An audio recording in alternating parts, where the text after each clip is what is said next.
அப்படின்னு சொன்னோன்னே ரெண்டு விஷயம் ஞாபகத்துக்கு வரும். ஒன்று வெயில், இன்னொன்று ஜெயில்.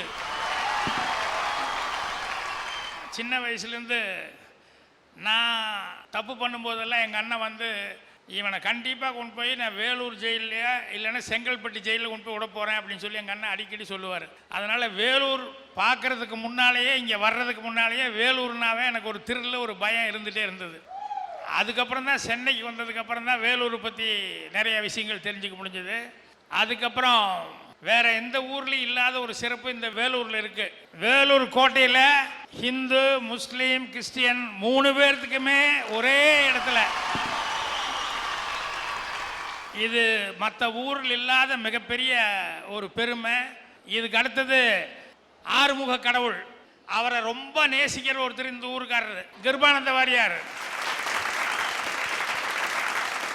இந்த பெருமைகள் மட்டும் இல்லாமல் வேற சில பெருமைகள் கூட வேலூருக்கு உண்டு. 1870ஆவது வருஷம் திண்டிவனத்தில் வந்து ஒரு ஆள் வந்து ஒரு வீட்டு கதவை தட்டி, அம்மா கொஞ்சம் அவசரம், என்னுடைய மனைவிக்கு வந்து கர்ப்ப வலி வந்துருச்சு, பிரசவ வலி வந்துருச்சு, அதனால் நீங்கள் வந்து எப்படியா காப்பாற்றி விடுங்க அப்படின்னு சொல்லி கேட்டப்போ அந்த வீட்டில் இருந்தவங்க இல்லை எனக்கு அதை பற்றி ஒன்றும் பெருசாக தெரியாது, எங்கள் அப்பாவை நான் எழுப்பி விடுறேன், அவரை கூப்பிட்டு போங்கன்னு. இல்லை ஆண்கள் வந்து பிரசவம் பார்த்தானா எங்கள் ஜாதியில் வந்து அதை ஒத்துக்கவே மாட்டாங்க, எங்கள் மதத்தில் வந்து அது மிகப்பெரிய தப்பு, அதனால் இல்லைங்க ஆபத்துன்னு சொல்கிறீங்களேண்ண. இல்லை, அவங்க ஏதாவது ஒன்று ஆயிட்டா கூட பரவாயில்ல, ஆனால் ஆண்கள் வந்து பிரசவம் பார்க்க நான் ஒத்துக்க மாட்டேன் அப்படின்ட்டு போயிட்டார் அந்த ஆள். அப்புறம் கொஞ்சம் நேரத்தில் இன்னொருத்தர் வந்து கதவை தட்டினார். அவரும் வந்து கதவை தட்டினா அவர் தான் மனசு மாறி வந்திருக்காருன்னு பார்த்தா நல்லா இன்னூறுலாம் போட்டு குருக்கள் மாதிரி ஒரு ஆள் வந்தார். அவர் வந்து எங்கள் வீட்லேயும் பிரசவ வலி, அதனால் கொஞ்சம் தயவுசெய்து நீங்கள் வாங்க அப்படிங்கும்போது அந்த வீட்டில் இருந்த அம்மா வந்து, ஐயா நான் வந்து ஒன்றும் புண்ணியம் இல்லை, அதனால் எங்கள் அப்பாவை எழுப்பி விட்றேன், எங்கள் அப்பாவை கூப்பிட்டு போங்க, அது சரியாக வராதுங்க. இல்லை ஆபத்துங்கிறீங்க, எதாவது ஆயிரப்போகுதுண்ணா. எதா ஆயிட்டாலும் பரவாயில்ல, ஒரு ஆம்பளை வந்து பிரசவம் பார்க்குறத நான் ஒத்துக்க மாட்டேன் அப்படின்னு சொல்லிட்டு அவரும் போயிட்டார். 2 பேர் போனோடனே இந்த அம்மா ஒரே அப்செட்டாக உட்காந்துருந்தாங்க. அப்புறம் 3ஆவதாக இன்னொருத்தர் வந்தார். அவரும் வீட்டில் பிரசவ வலி அப்படின்னு சொல்லிட்டு வந்து ரொம்ப சீரியஸாக இருக்கிற மாதிரி இருக்குது, நீங்கள் வாங்கன்னா. நான் வந்து புண்ணியமே இல்லை, எனக்கு அதை பற்றி தெரியாது, அதனால் நீங்கள் வாங்க எங்கள் அப்பாவை கூப்பிட்டு போயிடலாம் அப்படிங்கும்போது, இல்லை ஆண் பிரசவம் பார்க்குறதுனா சரியாக வராது அப்படின்னு சொல்லிட்டு திரும்பி அவங்களும் போயிட்டாங்க. இந்த அம்மா ரொம்ப அப்செட் ஆகி உட்காந்துருந்தாங்க. அப்புறம் காலங்காத்தால் இந்த அம்மா ஒரு ஃபீலிங்கோடு உட்காந்துருக்கும்போது பார்த்தா அவங்க வீட்டு வழியாக கிராஸ் பண்ணி போகுது. என்னன்னா அந்த டெலிவரிக்காக இருந்த லேடிஸ் 3 பேருமே ஒவ்வொருத்தராக கொஞ்ச நேரத்தில் வந்து இறந்துட்டாங்க. அவங்கள வந்து அந்த கடைசி யாத்திரைக்காக எல்லாத்தையும் தூக்கிட்டு போயிட்டுருக்காங்க அப்படின்னு சொல்லி பார்த்தாங்க. இதை பார்த்த அந்த வீட்டுக்கார அம்மா, என்னடா இது பெண்கள் பிரசவ வலிங்கிறது ஆண் பார்க்கக்கூடாதுன்னு இப்படி நினைக்கிறாங்களே அப்படின்னு சொல்லிட்டு அப்போவே இந்தியாவிலிருந்து அவங்க அமெரிக்காவுக்கு போய் அங்கே நியூயார்க்கில் மெடிக்கல் காலேஜில் அந்த அம்மா சேர்ந்து, அந்த அம்மா அதுக்கப்புறம் ட்ரைனிங் ஆகி வந்ததுக்கப்புறம் அவங்க அப்பா இங்கே தான் டாக்டராக வேலை பார்த்துருந்தார். அதுக்கப்புறம் 1902 அந்த அம்மா இங்கே வந்து முதலாக வந்து அங்கே செல்லுன்னு ஒரு ஆள், அவர் வந்து ஒரு $10,000, அந்த காலத்தில் அமெரிக்கன் டாலர், அதெல்லாம் பெரிய அமௌண்ட்டு, அதை வந்து கொடுத்து ஹெல்ப் பண்ண உடனே அவங்க ஒய்ஃபு பேரில் அவர் கொடுத்துருக்காரு, ஒய்ஃப் இறந்துட்டாங்கன்னு. அதை வச்சு இங்கே வந்து அந்த ஒரு கண் மருத்துவமனைன்னு சொல்லி ஒன்று ஆரம்பித்து இது பண்ணார். அதுக்கப்புறம் வந்து நிறையா கிறிஸ்டியானிட்டி திருச்சபைகள் பூராமே வந்து உதவி பண்ணி, கிட்டத்தட்ட ஒரு 40 கிறிஸ்துவ சபைகள் அதெல்லாம் உதவி பண்ணி, அதுக்கப்புறம் அந்த அம்மா வந்து ஒரு கல்லூரி ஒன்று ஆரம்பித்தார். அதில் வந்து கேர்ள்ஸுக்கு தான் பெண்கள் அப்படின்னு சொல்லி மருத்துவக் கல்லூரி ஆரம்பித்து, அதுக்கப்புறம் ரொம்ப நாள் கழித்து ஆண்கள் மருத்துவக் கல்லூரின்னு சொல்லி அதில் ஜாயின் பண்ணி, அதுக்கப்புறம் மறுபடியும் வந்து அந்த அம்மா இங்கிருந்து புறப்பட்டு அமெரிக்காவுக்கு போய் ஒவ்வொருத்தருக்கிட்டையும் தலா $1 அப்படிங்கிற மாதிரி நிறைய மாநிலங்களில் நிறைய பணம் வசூல் பண்ணிட்டு வந்து இங்கே வந்து அந்த காலேஜையும் டெவலப் பண்ணாங்க. அதுக்கப்புறம் இன்றைக்கி இருக்கக்கூடிய சிஎம்சி அந்த ஹாஸ்பிட்டலையும் வந்து நவீனப்படுத்தினாங்க. அதாவது அந்த அம்மாவுக்கு இருக்கிற பெருமை என்னன்னா, உலகத்தில் பெரிய 5 டாக்டருங்க, அதில் ஒரு டாக்டர் இந்த அம்மா தான். ஸோ ஐடா அப்படிங்கிற இந்த அம்மா வந்து அவ்வளவு பெரிய பொது சேவைக்காகவும் டாக்டரில் வந்து கெட்டிக்காரங்க அப்படிங்கிறதுக்காகவும் அது வாங்கினாங்க. அவங்களுக்கு ஒரு தடவை வந்து போஸ்ட் ஒன்று வந்தது. அந்த போஸ்ட் எப்படின்னு சொன்னோம்னா, டாக்டர் ஐடா இந்தியா அவ்வளோதான் போட்டுருந்து, வேறு எதுவுமே போடல. கரெக்டாக நேராக அந்த அம்மா கிட்ட கொண்டு வந்து கொடுத்தாங்க. ஏன்னா அந்த அம்மா அந்த அளவுக்கு இந்தியா பூரா வந்து அவங்களுடைய சர்வீஸ்க்காக ஃபேமஸு. அதுக்கப்புறம் இந்தியன் கவர்மெண்ட் வந்து அந்த அம்மாவுடைய ஃபோட்டோவும் ஹாஸ்பிட்டலையும் வச்சு ஒரு ஸ்டாம்ப் ஒன்று ரிலீஸ் பண்ணி அவங்கள ஆனர் பண்ணாங்க. அதுவும் அந்த அம்மா கிடைச்ச மிகப்பெரிய ஒரு சமாச்சாரம். அதனால் வேலூர்னு சொல்லி வரும்போது இந்த அளவுக்கு சோசியல் சர்வீஸ் பண்ணி அதை இந்த மக்கள் மறக்காமல் இன்னும் வந்து ஆன்டி ஐடா, அதாவது அத்தை ஐடா அத்தை அப்படின்னு சொல்லி தான் அவங்கள வந்து செல்லமாக கூப்பிடுற அளவுக்கு ஜனங்க மனசுலெல்லாம் குடி கொண்டிருக்காங்க. அப்படிப்பட்ட ஒரு சிறப்பு வாய்ந்த இந்த வேலூரில் வந்து இப்போ எங்கள் வேந்தர் டிவி சார்பாக இது உங்கள் மேடை நிகழ்ச்சி நடத்துறது அப்படிங்கிறது எங்களுக்கு ரொம்ப ரொம்ப சந்தோஷமாக இருக்குது. நம்ம வேலூரில் இருக்கிற தலைப்பு என்னன்னா, இன்றைய சூழலில் இதில் எதை நாம் இழந்து வருகிறோம்? அன்பான உறவுகளை இழந்து வர்றோம், ஆரோக்கியமான வாழ்க்கை முறையை இழந்து வர்றோம், அப்புறம் நம்ம காக்க வேண்டிய பொறுமையை, மனித நேயத்தை, இருக்க வேண்டிய தன்னம்பிக்கை, அப்புறம் வந்து தாய்மொழி பற்றினை, பெண்கள் தங்கள் நிம்மதியை இழந்து கொண்டிருக்கிறார்கள். இது எல்லாத்தை விட கடைசியாக இருக்கிறது தான் ரொம்ப முக்கியம். ஆண்கள் தங்கள் உரிமையை இழந்து கொண்டிருக்கிறார்கள்.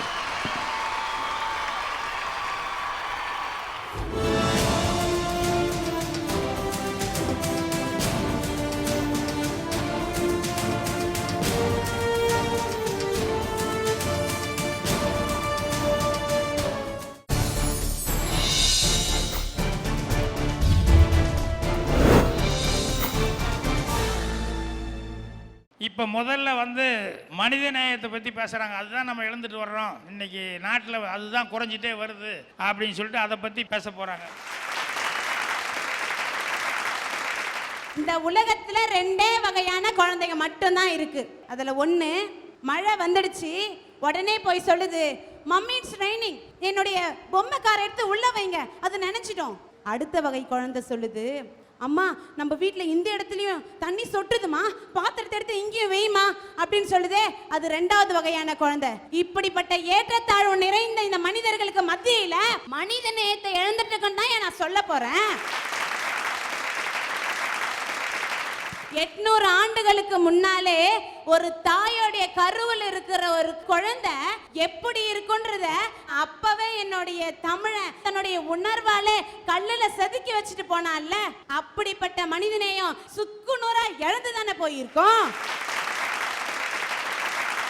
ஐயா, வடகொரியாவுக்கும் தென்கொரியாவுக்கும் இடையில போர் நடக்குது. அப்படி போர் நடக்கும் போது 16 வயது பெண்ணு தன்னுடைய ஆடையில தீ பத்திக்கிச்சுட்டு ஓடி வரா, தன் உயிரை காப்பாத்திக்கணும்னு. இப்படி ஓடி வரும்போது ஆடை முழுவதும் தீ பத்தி எரிஞ்சிடுச்சு.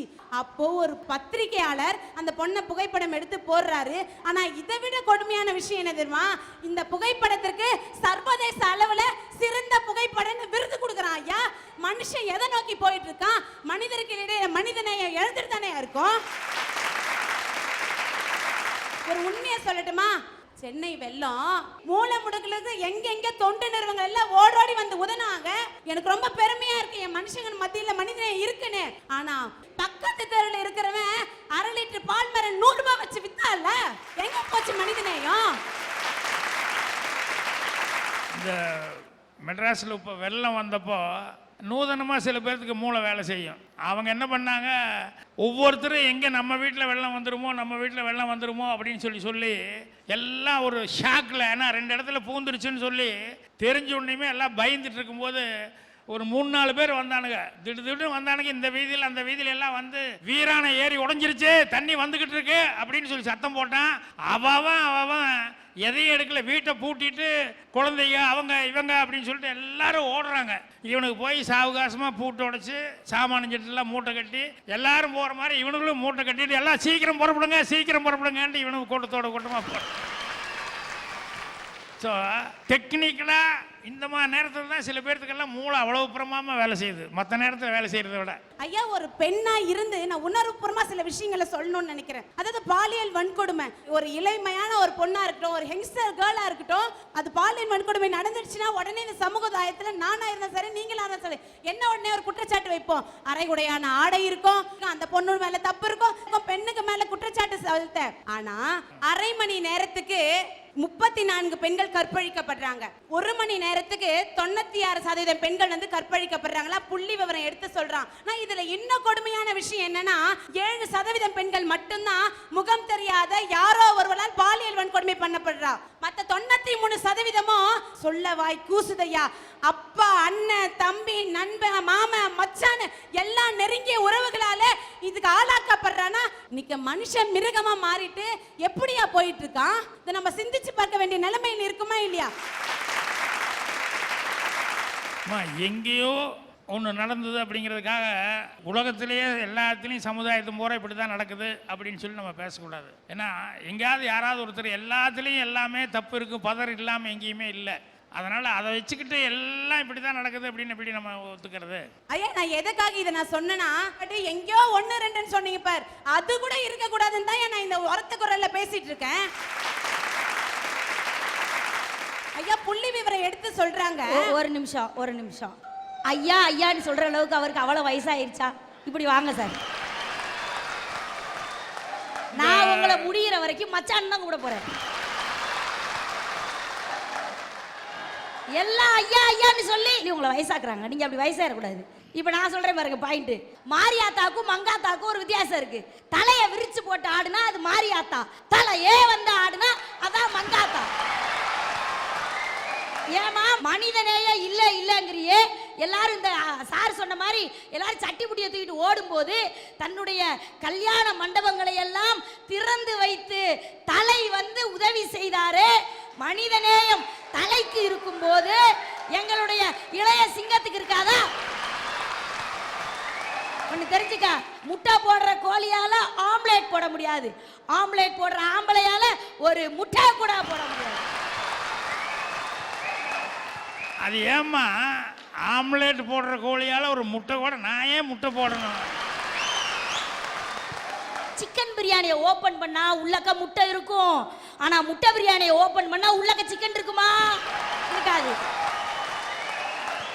இந்த மைக்கை பார்த்த உடனே எனக்கு பேச்சு வரும். ஏன் தெரியுமா? இந்த மைக்கு என் புருஷன் மாதிரியே ஒல்லியா இருக்கும், நான் ஸ்பீக்கர் பாக்ஸ் மாதிரியே இருப்பேன். அப்படி ஒரு கனெக்ஷன்ல எங்க குடும்பம் போய்கிட்டே இருக்கு. சார், ஒரு காலத்துலலாம் கணவனை எப்படி கூப்பிட்டோம்? நாதா, பிராணநாதா, சுவாமி, மாமா, மச்சான். இவர் தான் என் புருஷன். இப்ப அதையும் சுருக்கியாச்சு. இப்ப நாளை எப்படி கூப்பிட்டு தெரியுமா? புருஷ். எனக்கு ஒரு புருஷ் இருக்காரு, அருமையான புருஷங்க. ஒரு காலத்தில் மாணவர்கள் லட்சியத்தோடு ஓடினார்கள், இன்று மாணவர்கள் பக்கத்து வீட்டு லட்சுமியோடு ஓடுகிறார்கள். சிப்பிக்குள்ள இருந்து வந்தாத்தான் அதுக்கு பேரு முத்து, பொண்டாட்டி கூட வாழ்ந்தாத்தான் புருஷனுக்கே கெத்து. சொல் பேச்சு கேட்கலையா தூக்கி போட்டு எத்து. ஐயா, ஆப்பிரிக்கால அது ரொம்ப வறட்சி, அங்க தண்ணி இல்ல, மக்கள்லாம் உயிரை இழந்துட்டு இருக்காங்க. ஒரு பச்சை குழந்தை தன்னுடைய உயிரை விட போற கடைசி தருணம். அப்போ ஒரு கழுகு வந்து அந்த குழந்தைய கொஞ்சம் கொஞ்சமா கொத்தி கொத்தி கொத்தி கிழிச்சு சின்ன பின்னமா ஆக்கிட்டு இருக்கு. அதாவது கிரியேட்டிவா நான் புகைப்படம் எடுக்கிறேன்னு சொல்லிட்டு திரிஞ்சிட்டு இருக்கானுங்களே, அப்படி ஒருத்தன் போயிட்டு அந்த புகைப்படத்தை எடுக்கிறான் அந்த குழந்தைய. நான் ஒன்னே ஒன்று மட்டும் அந்த அவங்ககிட்ட கேட்டுக்கிறேன். அதாவது நான் போய் அந்த குழந்தைக்கு பால் கொடுத்து ஏன் காப்பாத்தலன்னு கேட்கல, போர்வை கொடுத்து ஏன் காப்பாத்தலன்னு கேட்கல, ஏன் தண்ணி கொடுத்து காப்பாத்தலன்னு கேட்கல. நீ ஒரு மனுஷன் தானே, மனித ஜென்மம் தானே, அந்த கழுகு கிட்ட இருந்து அந்த குழந்தையை காப்பாத்திருக்கலாம்ல. இப்படிப்பட்ட மனிதருக்கு இடையில மனிதனை இழந்துட்டு தானே இருக்கும். கரெக்டு. அந்த நேரத்தில் அந்த ஆள் அதை பண்ணல.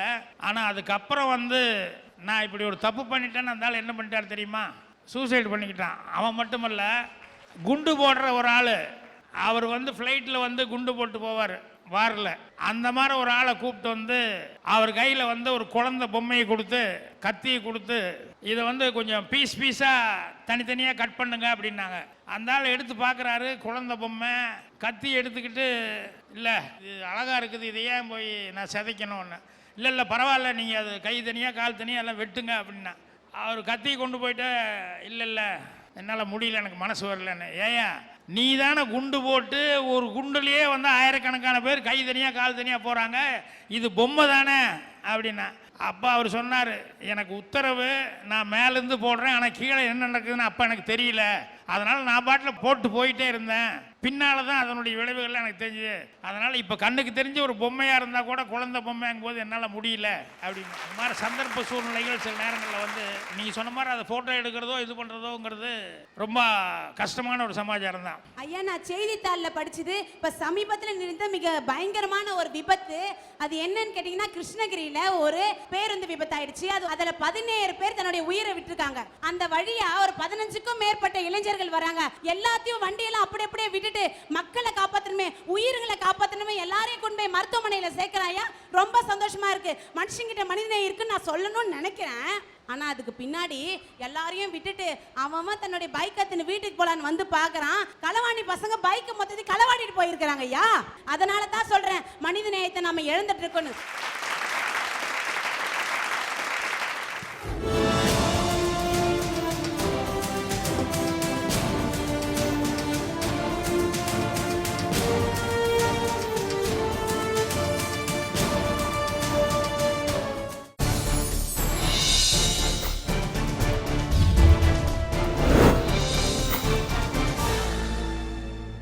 பெண்கள் பிறந்ததுலேருந்து இறக்க மாதிரியே பிரச்சனை தான்.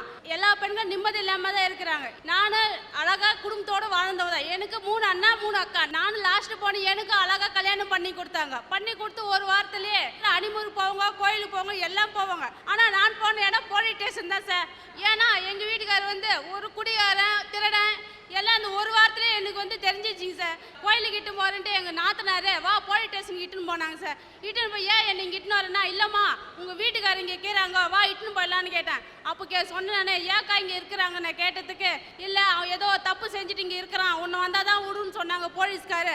அதனால நான் உன்னை இட்டுன்னு போறேன்னா. போலீஸு வீடு சார். என் பொண்ணு நின்னா சார். எங்கள் நாத்தனா என்ன சொன்னாங்க, அவன் வந்து ஒன்றா இருந்தா ஒழுங்கா இல்லை, நீங்க 2 பேரும் தனியாக போயிட்டு தனியாக அமைச்சிட்டாங்க. முன்ன பின்ன எனக்கு அந்த ஊர்ல யாருமே தெரியாதுங்க சார். ஒரு நாள் ஒரு போலீஸ்கார் வந்து எனக்கு கத்து தொட்டுவாங்க சார். ஏன்டி உங்க வீட்டுக்காரர் எங்க போனாங்க, ஒரு நாத்திரையும் ஒரு பகலும் வந்து என்ன கேட்பாங்க சார். நானும் உடனே போய் எங்க நாத்தனார்ட்ட அழுவு, அக்கா இது மாதிரி வந்து என்ன கேட்கறாங்க, நான் என்ன பண்ணிட்டேன்னு கேட்குறேன். இல்லம்மா அதெல்லாம் ஒன்றும் இல்லை, வீடு தெரியாம வந்துட்டாங்க அவங்க. 4 வீடு இருக்குது, ஒரு வீடு எப்படிக்கா தெரியாம வந்தேன் போய் கேட்டதுக்கு இல்லை அவன் நல்லா இருப்பான் நீ போன்ட்ட. அப்புறம் வீட்டுன்னு போய் 3 மாசம் ஜெயில இருந்தாங்க சார். அப்போ என் பொண்ணு 6 மாசம் வயிற்றுல சார். என்னால இந்த 6 மாசத்துல கவர்மெண்ட் ஆஸ்பத்திரியில் போய் என் பொண்ணு செக் பண்ணேன் சார். நான் கோயிலா உட்காந்து அழுந்து சார். நான் எந்த சந்தோஷமே அனுபவிக்கிறேன் சார். ஒரு சோத்துக்கு நான் ரொம்ப கஷ்டப்பேன் சார். எங்க நாத்திரமெல்லாம் வந்து என்ன ஏதுன்னு கேட்க மாட்டாங்க சார். அப்பயும் போய் கேட்டேன், அக்கா என்னை எத்துமே எங்க அம்மா வீட்டுல விட்டு நான் வந்து இங்க இருக்க மாட்டேன். எனக்கு அப்புறமா எங்க அம்மா வீட்டுல எத்தானு விட்டுட்டாங்க சார். 9 மாசம் ஐயோ எங்க வீட்டுக்காரர் வரல சார். சீமந்தனும் பண்ணுவாங்க சார். எனக்கு அந்த வாழ்க்கை நடக்கவே இல்லை சார், அந்த சீமந்தன்ட்டு.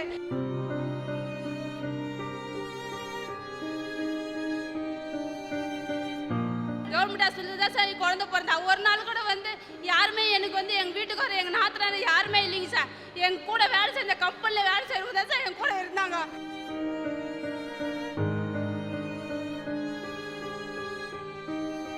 சரி 5ஆம் மாதம் வந்து இல்லை என் தம்பி திருந்திட்டான் நீ வான்ட்டு பஞ்சாயத்து பண்ணி நீ இட்டுன்னு போனாங்க சார். ஆனால் போனேன் சார் நம்பி. சரி நம்ம எத்தனை நாளைக்கு அம்மா வீட்டில் கூட நாம்பளும் போய் பொழைக்கலான்ட்டு நான் போனேன் சார். போன இடத்துல 2 நாள் தான் சார். 3ஆம் நேரத்துக்கு போலீஸ்காரன் புடிச்சுன்னு போயிட்டேன் சார். நானும் திருந்துருவான் தான் சார் இருந்தேன். ஆனாலும் திருந்துரு சார். நான் கேட்டேன், அக்கா இப்படி பண்ணா எப்படிக்கா, ஒரு குழந்தை ஆயிடுச்சு, நான் என்ன பண்ணிட்டுன்னு கேட்டதுக்கா, ஒரு நாள் நடுராத்திரில குழந்தை இட்டுன்னு போயிடு, நீ இங்க இருக்காது, அவன் திருந்த மாட்டான்ட்டு அவனே என்னைய குழந்தை 3 பேர் எந்த ஊருன்னே தெரியலைங்க சார். ஒரு நாள் எல்லாம் என் மகளை மடிமலையே வச்சு நான் பழக்க வச்சிருந்தேன் சார். பால் இல்லை தண்ணி இல்லை, ஒரு குழந்தைக்கு எவ்வளோ கஷ்டப்பட்டு சார். அந்த நேரம் அவன் குடிச்சிட்டு ரோட்ல படுத்துனுங்கிறான் சார்.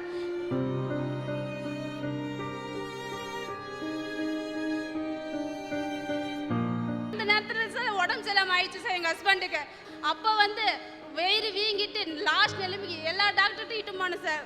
என் செயின் என் நெக்லஸ் எல்லாம் வச்சு கூட்டின்னு போனேன் சார். நான் கூட்டின்னு எல்லா டாக்டர்கிட்டையும் கூட்டின்னு போனேன் சார். சரி நம்ம பொண்ணுக்கு அப்பாவனா இருக்கட்டும், சம்பாரிச்சு போனால் ஒரு அப்பாவனா இருக்கட்டும் போனதுக்கு எல்லா டாக்டரும் எனக்கு கை விட்டுட்டாங்க. இல்லைம்மா இது லாஸ்ட் டைம், கை பிடிக்க முடியாது, அவர் இறந்துடுவாரு மாட்டேன். அந்த இறந்துட்டாரு சார்.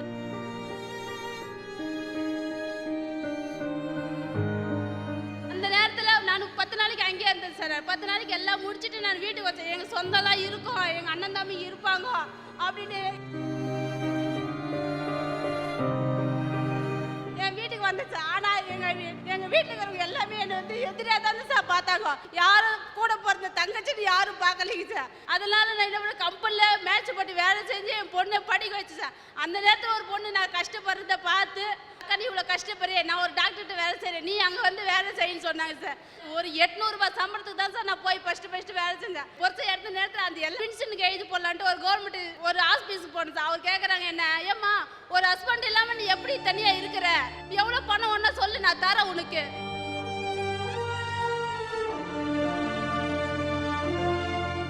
எந்த சின்ன ஒரு கடைக்கு போனாலும் கேட்குறாங்க சார். ஒரு 2 வாட்டி கடைக்கு போனாலும் கேட்குறாங்க சார். அம்மா உனக்கு என்ன வேணும் சொல்லுமா, நான் வீட்டில் எத்தனை இறக்குறேம்மா. எத்தனை பேர் என்ன கேட்குறாங்க, ஒரு 45-50 வயசு கிழவு கூட என்ன கேட்குறாங்க சார்.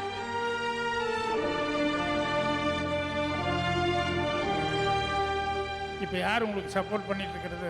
எனக்கு டாக்டர்னு ஒருத்தர் இருக்கிறார் சார். அவர் தான் சார் கொஞ்சம் ஹெல்ப் பண்ணி நிற்கிறார். அவர் ஸ்கூல்ல ஆரம்பிச்சுக்கிறார் சார். அவர் ஸ்கூல்ல தான் சார் என் பாப்பா படிச்சு நிற்கிறா. இந்த நேரத்துக்கு அப்பாவா அம்மாவா என் கூட பிறந்த அண்ணனா தம்பி அவர் தான் சார் எங்களுக்கு பாதுகாப்பு கொடுத்துனுக்கிறாரு. சொந்த பந்து யாரும் இருந்தாலும் இப்போ நானே என் பொண்ணு அனாதை தான் சார் இருக்கிறோம். என் பொண்ணு நல்லா படிக்கணும் சார். நான் கஷ்டப்பட்டு படிக்க வச்சு அவரு கலெக்டர் ஆகணும் சார். பொண்ணு என்ன பண்ணிட்டு இருக்கா? 9th படிக்கிறது சார். இப்போ 9th. நம்பிக்கையோடு இருங்க, ஏன்னா டாக்டர்லாம் ஹெல்ப் பண்ணுறாரு. அதனால் நீங்களும் ஒரு வேலை பார்த்துட்டு இருக்கிறீங்க. அதனால் குழந்தைய நல்லபடியாக வளர்த்து ஆளாக்க முடியும் அப்படின்னு சொல்லி நம்பிக்கையோடு இருங்க. பாருங்கள், சொந்தம்னு சொல்லிக்கிறதுக்கு இருக்கிறாங்க, ஆனால் அவங்க யாருமே எந்த உதவியும் பண்ணல. சம்பந்தமே இல்லாமல் இவங்க வந்து டோக்கன் கொடுக்குற வேலை, ஒரு டிஸ்பென்சரியில் ஒரு டாக்டர்கிட்ட வேலை பார்க்குறாங்க. அவர் தான் வந்து ஒரு அம்மாவா அப்பாவா வந்து ஹெல்ப் பண்ணி இந்த பொண்ணு படிக்கிறதுக்கும் பெரிய ஹெல்ப் பண்ணிக்கிட்டு இருக்காரு. அவருக்கு இந்த சபையில் இருக்கிறவங்க எல்லார் சார்பாகவும் நாங்கள் நன்றி சொல்லி வாழ்த்துக்களை சொல்கிறோம். பொண்ணு வந்திருக்கா? உங்கள் பொண்ணு பேர் என்ன? வந்துடுறாங்க சார்.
இந்நிகழ்ச்சி பற்றிய உங்கள் கருத்துக்கள் மற்றும் விமர்சனங்கள் வரவேற்கப்படுகின்றன. அனுப்ப வேண்டிய முகவரி வேந்தர் டிவி, எண் 35, நார்த் போல், கலைமகள் நகர், 3வது பிரதான சாலை, ஈக்காட்டுத்தாங்கல், சென்னை 32. தொடர்புக்கு 044222255234.